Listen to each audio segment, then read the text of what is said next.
Hello and welcome back future doctors and engineers. So आज ना हम एक बेहतरीन एनालिसिस यहाँ पे करने वाले हैं। जो जेईई मेन का फर्स्ट अटेम्प्ट आपका हो चुका है उसके बिहाफ पे ये एनालिसिस और मैं यहाँ पे करने वाला हूँ कि नीट एंट्रेंस में जो सबसे मोस्ट स्कोरिंग फिजिक्स के टॉपिक्स मैंने आपको बताए थे, मैंने अपलोड किया था, वो पूरे के पूरे टॉपिक्स आपको बताए थे कि यहाँ जो क्वेश्चंस आने के सबसे ज्यादा चांस है और उसी के अकॉर्डिंग टू दैट पैटर्न जो मैंने लिखा था उसी के अकॉर्डिंग क्वेश्चंस कितने मेंस में पूछे गए हैं। और समय आइए आप इसको ध्यान से समझना दोस्तों, ठीक है ना, बहुत बेहतरीन तरीके से। तो आप आइडिया लगा सकते हो कि नेक्स्ट अटेम्प्ट जो होने वाला है उसमें मेंस के एग्जाम में कहां से किस तरह के क्वेश्चन बनाए जा सकते हैं, किस पे आपने ज्यादा फोकस करना है। और नीट वालों तुम्हारे लिए तो बहुत बेहतरीन ये मौका है कि आप यहां से एनालिसिस कर सकते हो हमारे इस एग्जाम के थ्रू, ठीक है। और अब मैं आपको बताने वाला हूं जिस तरीके से मैंने क्वेश्चन आपको टॉपिक्स दिए थे ना मोस्ट स्कोरिंग, आप जाके देखो, फिर से चेक करो। मैंने आपको बताया था 12 मोस्ट इंपोर्टेंट चैप्टर्स के नाम आपको बताए थे और वहां से किस टाइप से मेंस के एग्जाम में क्वेश्चन पूछे गए, कितने क्वेश्चन पूछे गए हैं सारे सेट्स को मिला के, ठीक है। उसको देखते हैं और एनालिसिस करेंगे बढ़िया तरीके से, क्योंकि ना ये बहुत जरूरी है। पढ़ाई के साथ साथ आप एनालिसिस करो किस चैप्टर पे कम टाइम देना है, किस पे ज्यादा टाइम देना है, किसको कम टाइम में रिवाइज करना है, किस पे ज्यादा टाइम देकर उसके कंसेप्ट सीखते रहना है, ठीक है। तो क्या था सर, देखो उनमें से कुछ chapter as it is series जो मैंने वहां पे बना के डाली थी वो एज इट इज लिखा है मैंने, ठीक है। बस दो मैंने चैप्टर 3 यहां से मर्ज कर दिए या तो हटा दिए हैं कुछ, ठीक है। क्योंकि मेंस के एग्जाम में कहां सबसे ज्यादा, देखो सबसे टॉप पे मैंने मॉडर्न फिजिक्स लिखा था और आप यकीन नहीं करोगे 60+ क्वेश्चंस यहां से आए हैं। यानी जितने भी शिफ्ट थी ना, उन जितने भी सेट हुए हैं जेईई मेंस के फर्स्ट अटेम्प्ट में 60+ क्वेश्चन मॉडर्न फिजिक्स से आए हैं। और नीट वालों तुम्हारे वास्ते मैंने मॉडर्न फिजिक्स सबसे इंपॉर्टेंट बता रखा है कि यहां से क्वेश्चन 100% आने हैं और काफी क्वेश्चन यहां से पूछे जाने हैं। मेंस ने भी इस पे सबसे ज्यादा फोकस किया है, समझ गया। तो एनालिसिस करो पर सेट में कितने क्वेश्चन आए होंगे, है ना, एनालिसिस करो आप खुद ही, हर सेट में हर शिफ्ट में कितने क्वेश्चन आए होंगे, ठीक है। सर दूसरा क्या है, केटीजी एंड थर्मोडायनेमिक्स। अगर मैं देख पा रहा हूं इसमें से भाई 35 क्वेश्चंस पूछे गए हैं, है ना, 35 क्वेश्चंस यहां से पूछे गए हैं। यार ये तो मतलब मजा आ गया यार, यानी ज्यादातर क्वेश्चंस हर शिफ्ट में आपसे पूछा गया होगा। तो आप नीट एंट्रेंस को ध्यान में रखते हुए और अपने जो जेईई वाले बच्चे हैं वो अपने सेकंड अटेम्प्ट को ध्यान में रखते हुए बिल्कुल बेहतरीन तरीके से मेंटली प्रिपेयर हो सकते हैं कि किस पे कितना फोकस करना है, ठीक है।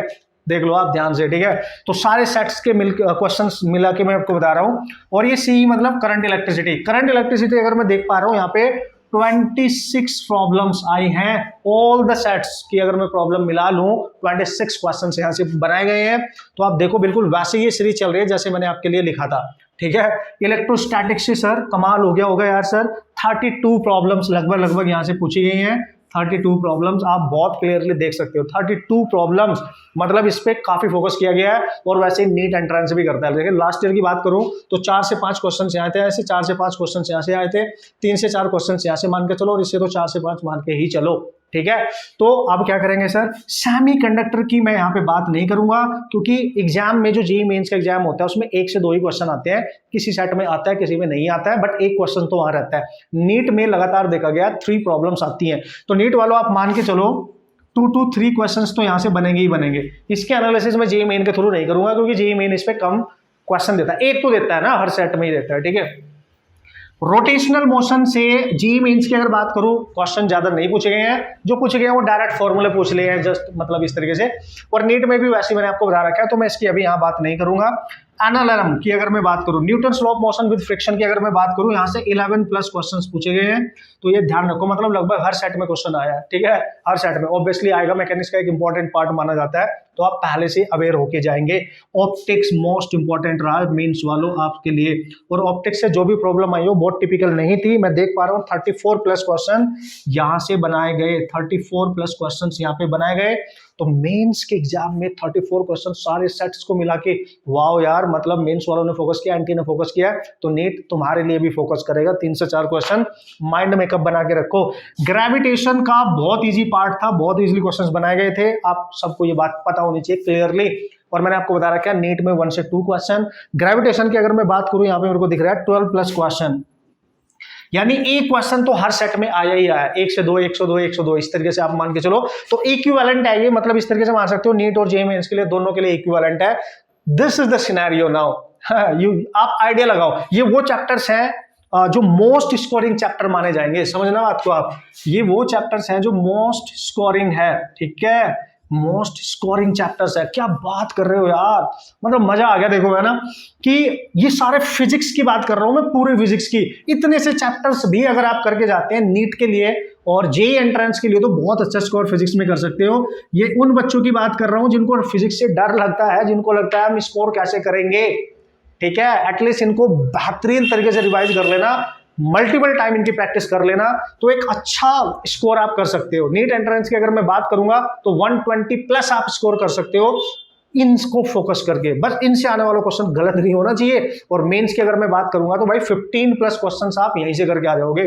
पूरी फिजिक्स तो गई तेल लेने फिलहाल, है ना, अगर आपको ऐसे डर लगता है। लेकिन जिनके कॉन्सेप्ट बहुत अच्छे हैं, जिन्होंने रिवीजन तगड़ा कर रखा है, वो तो घबराने का ही नहीं बॉस। आप सब कुछ करके जाए, बढ़िया से करके जाए, आपने तो फोड़ना ही है फिर उसी तरीके से। ये डिपेंड करता है कि आपने कितनी प्रैक्टिस करी है, कितनी मेहनत करी है। लेकिन एक मिनिमम सम्मानजनक और स्कोर करने के लिए, सिलेक्शन लेने के लिए मेन बात वो है, आप इनको बिल्कुल भी अवॉइड नहीं करेंगे, इन पे मल्टीपल टाइम प्रैक्टिस करेंगे। समझ गए आप? तो ये एनालिसिस मेरे को लगी बहुत जरूरी है आप लोगों के लिए, आपसे शेयर करना भी बहुत जरूरी है। पढ़ाई के साथ साथ आप अवेयर रहे कि हमारा एग्जाम किस पे ज्यादा फोकस कर रहा है। एनटीए ही नीट को बना रहा है, वो बना के गया है ऑब्वियसली, और जेईई मेंस ऑब्वियसली। ठीक है, तो आप बिल्कुल अवॉइड ना करें इस चीज को दोस्तों। आप मेहनत करते रहे शिद्दत के साथ। जब आप मेहनत करेंगे सच्चे मन से, सच्चे लगन से, तो भगवान भी आपका साथ देगा, उसको देना ही पड़ेगा। ठीक है, आपका सिलेक्शन हो जाएगा, no worry at all. You just practice, lot of practice, you know, confidence बना के रखो। इस समय कॉन्फिडेंस आपका सबसे बड़ा साथी होने वाला है। ठीक है, मिलेंगे नेक्स्ट वीडियो में नेक्स्ट कंसेप्ट के साथ amazingly. Okay, and all the best.